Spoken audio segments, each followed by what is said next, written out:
हमने वो 20 सीटों की लिस्ट चुनाव आयोग को भेजी है, जिसमें बैटरी 99% चार्ज वाली शिकायतें हमारे प्रत्याशियों ने लिखित रूप से भी दी हैं, मौखिक रूप से भी दी हैं, और लगातार ये मुद्दा चुनाव की काउंटिंग के दिन, गिनती के दिन उठाया था।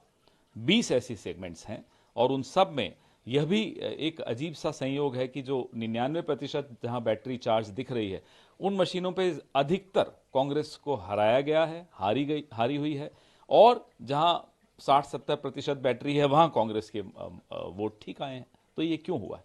दूसरा सर, जो मोहन भागवत ने जो बयान दिया है, संघ विजयदशमी के दिन देता है, बांग्लादेश में हिंदुओं का जिक्र, वो एकजुट हुआ तो बचा, दुनिया भर के हिंदू उनकी मदद करे, सरकार उनके बचाव में आए, नहीं, उनकी अच्छी मदद। बात है अगर उनको बांग्लादेश से समझ में आया कि माइनॉरिटीज की क्या स्थिति होती है और माइनॉरिटीज को क्या करना चाहिए।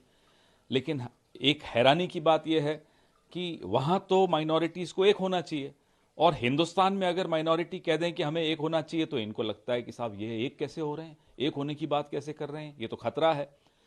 और फिर भागवत जी कहते हैं कि पूरे विश्व के हिंदुओं को एक होना चाहिए। बिल्कुल ठीक बात है, वेरी गुड। तो ओवैसी साहब अगर पार्लियामेंट में खड़े होकर पैलेस्टाइन का नाम लेते हैं तो इन्हें बुरा क्यों लगता है? तो ये सब जो कॉन्ट्रडिक्शंस हैं, इस पर भी उनको जवाब देना चाहिए। लेकिन जब वो कहते हैं कि उत्तेजित होकर तुरंत कार्रवाई कोई भी अगर समूह किसी पे करता है तो ये ठीक नहीं है देश और समाज बिल्कुल के अच्छा लिए। बोले, शाखाओं को कह दें, अपने विश्व हिंदू परिषद को भी कह दें, बजरंग दल को भी कह दें, लिंचिंग जो करते हैं उनको सबको कहें, और जो बिल्किस बानो के बलात्कारियों को मालाएं पहनाकर उनका स्वागत करते हैं उनको भी कह दें। ये सिलेक्टिवली नहीं कह सकते ना। आप किसके लिए कह रहे हैं बताइए? अखलाक के लिए कह रहे हैं, पहलू के लिए कह रहे हैं, किसके लिए कह रहे हैं आप? कुछ भारी भरकम शब्द उन्होंने इस्तेमाल किया, इसमें डीप स्टेट है, वॉकिज्म है, कल्चरल मार्क्सवाद है, विदेश में रहकर कुछ लोग इस तरह के आइडियोलॉजी को मोदी आगे। जी जवाब दें कि क्या साहब आपके रहते हुए आपकी विदेश नीति की कल तो जापान ने निंदा की, आज भागवत जी ने निंदा कर दी।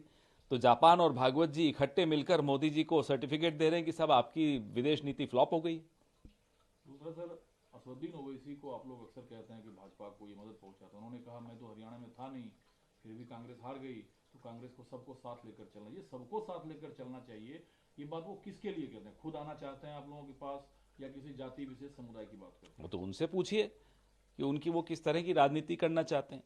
हम अगर संघ समर्थित भाजपा की ब्रांड ऑफ पॉलिटिक्स के खिलाफ हैं, तो हम उस तरह की पॉलिटिक्स, कोई भी जो धर्म को आगे रख के पॉलिटिक्स करेगा हम उसके खिलाफ रहेंगे। ये देश संविधान से चलेगा, हम बार बार ये कहते हैं।